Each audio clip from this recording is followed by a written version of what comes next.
Assalamualaikum warahmatullahi wabarakatuh. Salam sejahtera buat kita semua. Baik anak kami semuanya, semoga anak kami semuanya masih dalam keadaan sehat walafiat. Baik anak kami, terus anak kami yang kelas 12 di sini untuk mata pelajaran PKN masih Bu yang bawakan. Dan kemudian pada anak kami semuanya, pada kesempatan ini Ibu masih terus mengingatkan anak kami agar selalu aktif dalam mengikuti pembelajaran daring kita saat ini. Baik anak kami semuanya, ya, dalam pertemuan kita kali ini kita di sini akan membuat rangkuman ya pada materi PKN kita untuk bab yang pertama, yaitu kasus-kasus pelanggaran HAM dalam perspektif Pancasila.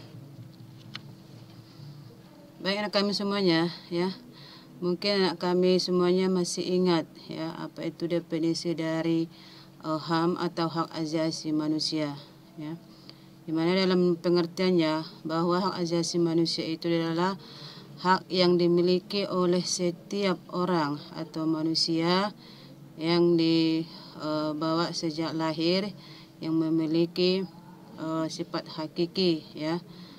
Kemudian hak yang tidak dapat diganggu gugat oleh setiap orang lain, ya, di mana hak tersebut adalah merupakan anugerah dari Tuhan yang Maha Esa. Kemudian anak kami, ya, dalam hak asasi manusia itu, ya, nanti dia memiliki ciri-ciri, ada 4 ya. Yang pertama yaitu bahwa hak asasi manusia itu memiliki ciri-ciri yang hakiki. Ya.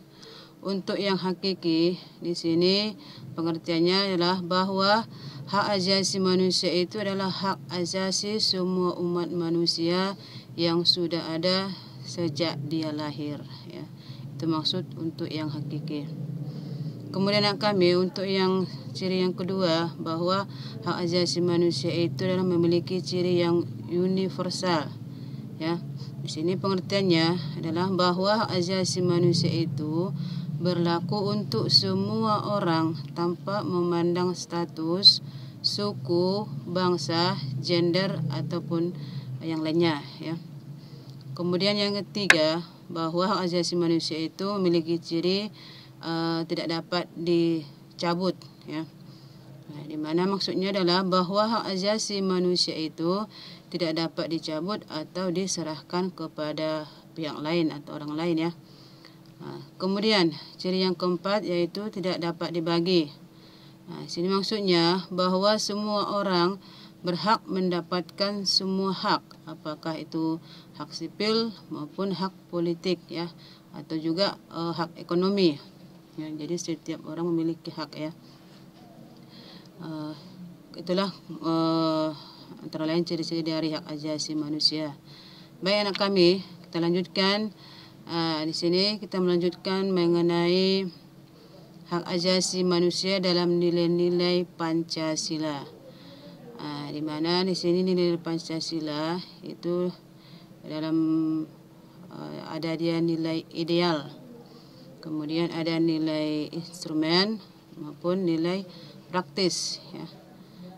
Yang pertama yaitu pada nilai ideal, bahwa hak asasi manusia dalam nilai ideal Pancasila, ya, di mana kita ketahui bahwa Pancasila itu terdiri dari 5 sila.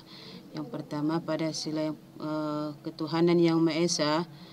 Di sini nilai idealnya adalah bahwa Pancasila itu menjamin hak kemerdekaan untuk memeluk agama, melaksanakan ibadah dan menghormati perbedaan agama. Kemudian pada sila yang kedua yaitu sila kemanusiaan yang adil dan beradab. Di sini bahwa nilai idealnya adalah menempatkan setiap warga negara pada kedudukan yang sama dalam hukum serta memiliki kewajiban dan hak-hak yang sama untuk mendapat jaminan dan perlindungan hukum. Kemudian untuk sila yang ketiga yaitu Persatuan Indonesia, nilai idealnya adalah bahwa Pancasila mengamanatkan adanya unsur pemersatu di antara warga negara dengan semangat rela berkorban dan menempatkan kepentingan bangsa dan negara di atas kepentingan pribadi atau golongan. Baru sila yang keempat, yaitu sila kerakyatan yang dipimpin oleh hikmah kebijaksanaan dalam permusyawaratan perwakilan, di mana nilai idealnya adalah di sini mencerminkan dalam kehidupan pemerintahan, bernegara dan bermasyarakat yang demokratis. Kemudian menghargai hak setiap warga negara untuk bermusyawarah tanpa adanya tekanan dan intervensi, ya. Baru sila yang kelima anak kami, ya, yaitu sila keadilan sosial bagi seluruh rakyat Indonesia, di mana nilai idealnya adalah bahwa mengakui hak milik perorangan dan dilindungi pemanfaatannya oleh negara serta memberi kesempatan sebesar-besarnya pada masyarakat. Kemudian, ya, untuk nilai instrumen hak ajasi manusia dalam nilai instrumen sila-sila Pancasila, ya. Di sini nilai instrumen adalah merupakan penjabaran, ya, penjabaran dari nilai-nilai dasar Pancasila, di mana nilai instrumen sifatnya lebih khusus, ya, dibandingkan nilai dasar atau nilai ideal, ya. Dengan kata lain bahwa nilai instrumen adalah pedoman pelaksanaan dari kelima sila Pancasila. Kemudian anak kami, bahwa perwujudan nilai instrumental pada umumnya berbentuk ketentuan-ketentuan konstitusional mulai dari Undang-Undang Dasar atau UUD sampai dengan peraturan daerah atau Perda, ya. Nanti ada instrumen hak asasi manusia, ya, yaitu yang pertama dalam Undang-Undang Dasar 1945, ya, di mana nanti dia termaktum pada pasal 28A sampai dengan 28C, ya. Kemudian yaitu dalam TAP MPR, ya, yaitu yang termaktum pada ketetapan MPR nomor 17 MPR 1998, yaitu tentang hak asasi manusia. Di dalam TAP MPR yaitu terdapat pada Piagam HAM Indonesia. Kemudian dalam undang-undang, ya, di mana Undang-Undang Republik Indonesia nomor 5 tahun 1998, yaitu tentang konvensi, yaitu menentang penyiksaan dan perlakuan atau penghukuman kejam yang tidak manusiawi atau merendahkan martabat manusia. Kemudian juga Undang-Undang Republik Indonesia nomor 39 tahun 1999, yaitu tentang HAM. Berikut yaitu Undang-Undang Republik Indonesia nomor 26 tahun 2000, ya, tahun 2000 tentang pengadilan HAM. Kemudian Undang-Undang Republik Indonesia nomor 11 tahun 2005, yaitu tentang Konvenan Internasional tentang hak-hak sipil dan politik. Berikut yaitu Undang-Undang Republik Indonesia nomor 13 tahun 2005, yaitu tentang Konvenan Internasional hak-hak ekonomi dan sosial budaya. Kemudian dalam peraturan pemerintah yang terdiri dari Peraturan Pemerintah Nomor 2 Tahun 2002, yaitu tentang tata cara perlindungan terhadap korban dan aksi dalam pelanggaran HAM yang berat. Kemudian dalam Peraturan Pemerintah Nomor 3 Tahun 2002, yaitu tentang kompensasi rehabilitasi terhadap korban pelanggaran HAM yang berat. Berikut yaitu dalam keputusan dari Presiden atau Kepres, ya. Untuk yang Kepres anak kami ini termaktum pada Kepres nomor 5 tahun 1998, yaitu tentang Komisi Nasional Hak Asasi Manusia atau HAM. Kemudian keputusan Presiden nomor 83 tahun 1998, yaitu tentang pengesahan Konvensi nomor 87 tentang kebebasan berserikat dan perlindungan untuk berorganisasi. Kemudian Kepres nomor 31 tahun 2001 yaitu tentang pembentukan Pengadilan HAM pada Pengadilan Negeri Jakarta Pusat. Kemudian Pengadilan Negeri Surabaya, Pengadilan Negeri Medan, dan Pengadilan Negeri Makassar. Kemudian anak kami ya, yaitu pada Kepres nomor 96 tahun 2000, yaitu tentang perubahan Kepres nomor 53 tahun 2001 tentang pembentukan Pengadilan HAM ad hoc pada Pengadilan Negeri Jakarta. Berikut yaitu pada Kepres nomor 40 tahun 2004 tentang Rencana Aksi Nasional Hak Asasi Manusia Indonesia tahun 2004 sampai dengan 2009. Nah, itulah antara lain nilai-nilai instrumen ya HAM yang terdapat pada nilai-nilai instrumen Pancasila. Kemudian ya, untuk nilai praktisnya ya, ini anak kami ya, hak asasi manusia dalam nilai praktis sila-sila Pancasila ya. Ini maksudnya kami ya, bahwa realisasi atau perwujudan nilai-nilai instrumental dalam kehidupan sehari-hari ya, nilai praktis Pancasila senantiasa berkembang dan selalu dapat dilakukan perubahan dan sesuai dengan perkembangan zaman dan apresiasi masyarakat ya. Mana hal tersebut dikarenakan Pancasila merupakan ideologi yang terbuka ya. Kemudian anak kami, hak asasi manusia dalam nilai praktis Pancasila ini dapat terwujud apabila nilai-nilai dasar dan nilai instrumen Pancasila itu sendiri dapat dilaksanakan dalam kehidupan sehari-hari oleh seluruh warga negara. Nah, dan hal tersebut dapat diwujudkan apabila setiap warga negara menunjukkan sikap positif dalam kehidupan sehari-hari. Nah, berikut ya, ini sikap positif dalam Pancasila, yaitu terdapat pada sila-sila Pancasila ya kami ya. Untuk yang pertama yaitu pada sila ketuhanan yang Maha Esa ya. Jadi nilai positif yang terdapat dalam sila yang pertama ini antara lain di sini bahwa hormat menghormati dan bekerja sama antar umat beragama sehingga terbina hidup rukun. Kemudian saling menghormati kebebasan beribadah sesuai dengan agama dan kepercayaannya masing-masing. Kemudian tidak memaksakan suatu agama dan kepercayaannya kepada orang lain. Kemudian sila yang kedua yaitu kemanusiaan yang adil dan beradab. Di sini nilai positifnya antara lain mengakui persamaan derajat, hak dan kewajiban antara sesama manusia. Kemudian saling mencintai sesama. Kemudian tenggang rasa kepada orang lain. Berikut tidak semena-mena terhadap orang lain. Berikutnya lagi yaitu menjunjung tinggi nilai-nilai kemanusiaan. Berikut lagi yaitu berani membela kebenaran.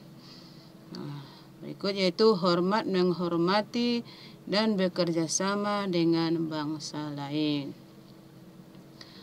Baru untuk sila yang ketiga yaitu Persatuan Indonesia ya. Pada sila yang ketiga ini nilai positifnya antara lain yaitu menempatkan persatuan dan kesatuan kepentingan bangsa dan negara yaitu di atas kepentingan pribadi dan golongan. Berikut yaitu rela berkorban untuk kepentingan bangsa dan negara. Berikutnya lagi yaitu cinta tanah air dan bangsa. Berikut bangga sebagai bangsa Indonesia dan bertanah air Indonesia.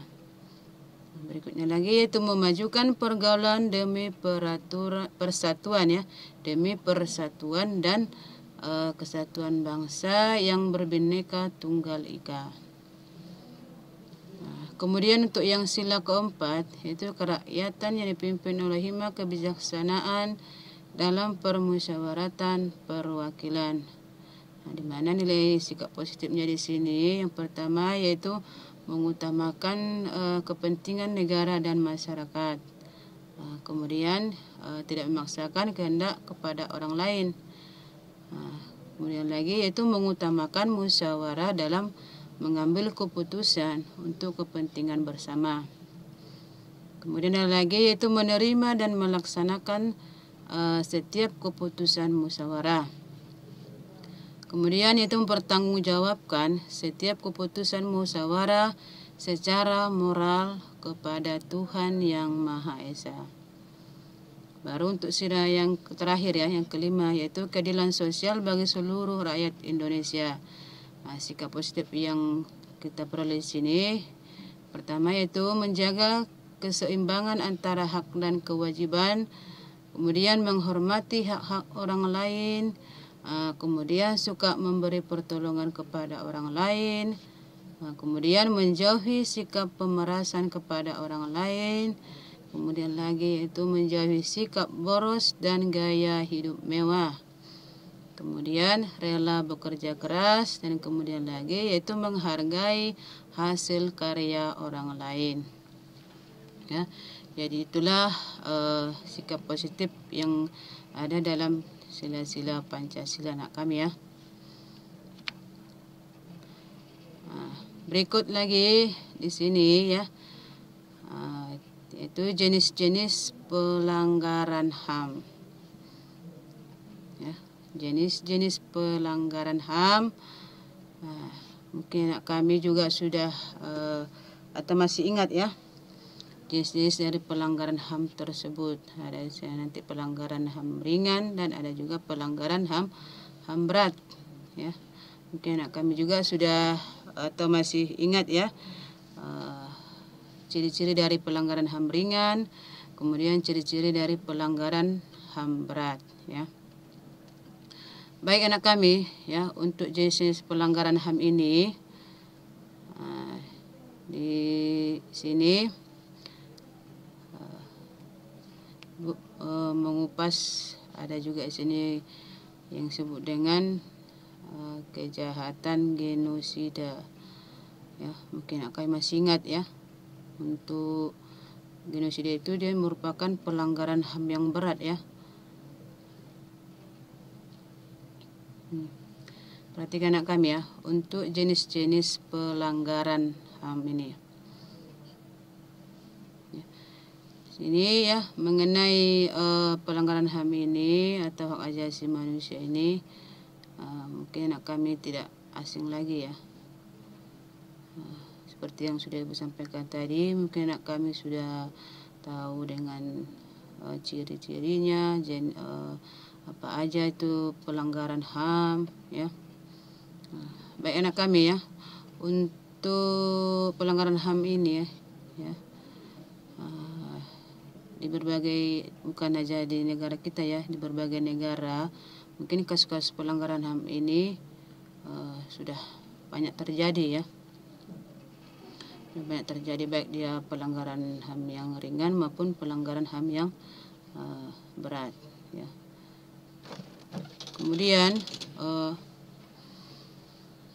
anak kami ya, untuk jenis pelanggaran HAM ini ya, di mana menurut pasal 1 ya, angka 6 Undang-Undang Nomor 39 tahun 1999, yaitu tentang hak asasi manusia ya. Pelanggaran hak asasi manusia itu adalah merupakan setiap perbuatan seseorang atau kelompok orang, termasuk aparat negara, baik yang disengaja maupun tidak disengaja, atau yang berupa kelalaian yang secara hukum yang dapat mengurangi, menghalangi, membatasi dan atau mencabut hak asasi manusia seseorang atau kelompok orang ya, yang telah dijamin oleh undang-undang dan tidak mendapatkan atau kemungkinan juga dikhawatirkan tidak akan memperoleh penyelesaian hukum yang adil dan benar yang berdasarkan mekanisme hukum yang berlaku, ya. Jadi dengan demikian anak kami, bahwa pelanggaran HAM ini adalah merupakan tindakan pelanggaran pelanggaran kemanusiaan, baik yang dilakukan oleh individu maupun oleh institusi negara atau institusi lainnya, ya, terhadap hak asasi individu lain tanpa ada dasar atau alasan yuridis dan alasan rasional yang menjadi pijakannya, ya. Seperti yang sudah disebutkan tadi, ya, pelanggaran HAM itu sendiri itu terdiri dua jenis, yaitu pelanggaran HAM yang ringan dan yang berat, ya. Jadi di sini kita kupas, ya, sekilas itu apa saja jenis pelanggaran HAM yang termasuk ringan maupun yang berat, ya. Jadi jenis pelanggaran HAM pada umumnya itu kan dibagi menjadi dua, ya. Yang pertama itu pelanggaran HAM yang ringan, ya. Itu biasanya disebut sebagai pelanggaran HAM aja, ya. Sedangkan pelanggaran HAM yang berat itu bisa meliputi kejahatan genosida, ya. Kemudian kejahatan kemanusiaan, ya. Kemudian anak kami, ya, untuk yang kejahatan genosida sini mungkin anak kami sudah bisa lihat, ya, contohnya yaitu pembantaian bangsa Kan'an oleh bangsa Yahudi, ya, dulu ada kan kisahnya. Kemudian pembantaian suku aborigin Australia oleh Britania Raya. Kemudian ada pembantaian Muslimin Rohingya yang di Thailand, ya. Kalau dia secara secara atau pada dasarnya, ya, jenis pelanggaran HAM berat ini, ya, ini sudah maksudnya sudah betul-betul melampaui batas, ya. Kemudian kami, ya, untuk pelanggaran HAM berat ini, ya, mungkin anak kami bisa lihat contoh yang lain, ya. Bisa juga dia sebagai ada dia kejahatan agresi, ya. Kemudian ada juga kejahatan perang, ya. Itu mungkin antara lainnya anak kami, ya. Dimana untuk yang kejahatan genosida ini, ya, ini adalah merupakan perbuatan yang dilakukan dengan tujuan untuk memusnahkan atau menghancurkan seluruh atau sebagian dari kelompok bangsa, ya, baik dia kelompok etnis, kelompok agama maupun ras, ya. Kemudian di mana nanti dalam kejahatan atau pelanggaran HAM ini, HAM berat ini, ya, untuk kejahatan genosida, ya, ini kejahatan kemanusiaan yang mengakibatkan kemusnahan atau kehancuran secara fisik baik seluruh maupun sebagiannya, ya. Kemudian kejahatan ini memaksakan tindakan-tindakan yang bertujuan mencegah kelahiran di dalam kelompok, ya, dan memindahkan secara paksa anak dari kelompok tertentu ke kelompok lain. Jadi korbannya mungkin ada juga lebih banyak anak-anak, ya, untuk korban pelanggaran HAM berat atau genosidanya. Kemudian anak kami, ini untuk kejahatan terhadap kemanusiaan, ya. Dia bisa nanti pembunuhan, ya, permusuhan, perbudakan, pengusiran, ya, atau pemindahan penduduk secara paksa, kemudian perampasan kemerdekaan, penyiksaan, pemerkosaan, penganiayaan terhadap suatu ras atau etnis tertentu, ya. Kemudian penghilangan orang secara paksa, kemudian kejahatan apartheid, ya. Itu yang untuk kejahatan terhadap kemanusiaan. Ya, anak kami ya, mungkin itulah rangkuman dari materi kita, yaitu tentang kasus-kasus pelanggaran HAM dalam perspektif Pancasila, ya. Nah, di sini mengharapkan anak kami semuanya dapat memahaminya, dan juga di sini mengharapkan anak kami untuk lebih banyak mengulang-ulangi materi-materi kita yang sudah kita bahas di pertemuan sebelum-sebelumnya, ya, sehingga anak kami nanti tidak lupa ya tentang materi yang sudah kita bahas. Demikianlah untuk pertemuan kita kali ini, ya. Kalau ada pertanyaan dan yang kurang jelas, silakan kami buat dalam kolom komentar, ya. Terima kasih. Assalamualaikum warahmatullahi wabarakatuh.